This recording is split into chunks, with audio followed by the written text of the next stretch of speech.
When I reviewed the Aurora Mk II, I came away pleasantly surprised. This isn't just the old Aurora with a fresh coat of paint. It's an entirely new generation of starter ship. It's more practical, more capable, and dare I say, actually rather good. But let's not get carried away, because at the end of the day, it is still a starter ship. The weapons are not punching above their weight. The components are about as exciting as economy class airline food.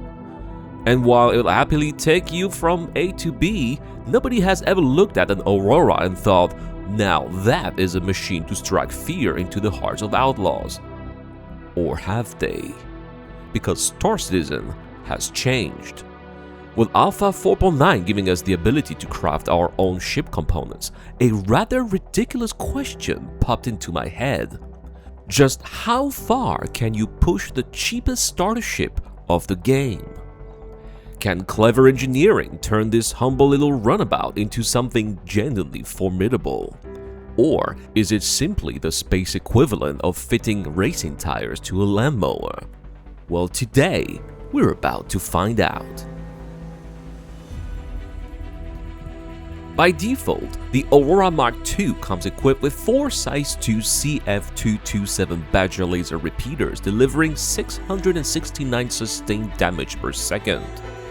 Its defenses rely on a pair of 5 SA Rada shield generators, both civilian class C, providing 3,000 shield hit points each.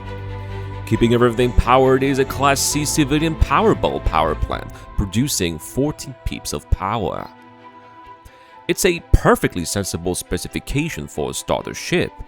It'll breeze through delivery contracts and comfortably handle entry-level bounty hunting. But the moment you start asking more of it, those humble Class C components quickly reveal where the compromises were made, and that's exactly what we're here to fix. To upgrade my humble little starter ship, I embarked on a journey across the entire verse in search of the finest crafting materials money, or rather hardware, could buy. I ventured into the lawless reaches of Pyro to gather Stilleron, traveled all the way to Nyx for Lindinium and Savrilium, and mined gold in the asteroid fields around Crew L4. Only once I'd returned to my home hangar with nothing but materials rated 900 quality or higher did the real work begin. Because if we're going to find out just how far the Aurora Mk II can be pushed, then it deserves nothing less than the very best. Oh, here we go! The first order of business was replacing every single component. For the shields, I crafted a pair of FR66s. Thanks to high-quality materials, each one came out with a 15% crafting bonus, increasing their capacity to 3,643 hit points apiece. Next came the power plant. I swapped the stock power bolt for a crafted quadricell, increasing the available power from 14 to 18 pips. That's just 1 pip short of the output of a size 2 Class C civilian power plant. From a ship equipped with nothing but size 1 components. I mean, look, almost everything is at maximum power. Finally, I replaced the 4 CF227 Badgers with 4 crafted NDB28 neutron repeaters, boosting sustained damage from 669 to 1158 damage per second. Now, here's where things get interesting. Take a solo Cutlass Black, for example, armed with 4 CF337 laser repeaters. It produces 1152 sustained damage per second from the pilot's seat.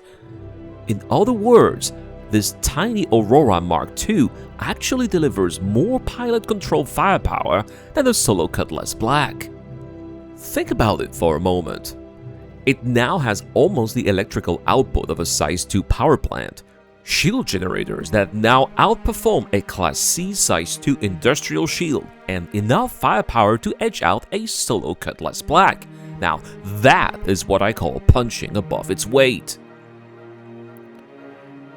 The first challenge came in the form of an assassination contract. Foxwell wanted a freelancer miss eliminated. Not exactly the sort of opponent you'd expect a humble Aurora Mark II to take on. Its escort fighters were dispatched with surprising ease. The 4 NDB-28 neutron repeaters made short work of them, and before long, it was just me and the freelancer. On paper, this shouldn't have been much of a contest. The freelancer miss is larger, tougher, and purpose-built for combat, but the crafted Aurora Mark II had other ideas. Its shield held up remarkably well under sustained fire, allowing me to stay in the fight instead of constantly breaking away to recover. The freelancer's shields were stripped surprisingly quickly, and once they were down, I systematically disabled its component before finally blowing the ship apart. A stock Aurora would have spent most of that fight running away, desperately waiting for its shield to come back. This one spent the entire engagement glued to the freelancer's tail, relentlessly tearing it apart. Feeling rather pleased with myself after dispatching the freelancer miss, I decided to push my luck. This time, the target was a Valkyrie. Just like before, the escort wasn't much of a problem. A Saber Firebird and Cutlass were swiftly dealt with, leaving the gunship all on its own. And that's when reality caught up with me. Despite the crafted components, the upgraded shields, and the vastly improved firepower, I simply couldn't punch through the Valkyrie's armor. I could strip its shields, but dealing meaningful damage to the hull was another matter entirely. So I tried something creative. The Aurora Mark II is vastly more agile than the Valkyrie, so I attempted to lure the gunship into an asteroid field, hoping it would smash itself to pieces while trying to follow me.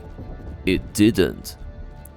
The pilot simply refused to take the bait, and after several unsuccessful passes, I came to a conclusion that was rather disappointing and oddly reassuring. This Aurora Mark II may punch well above its weight, but a gunship is still a gunship, and I did the only logical move here. I turned around and ran.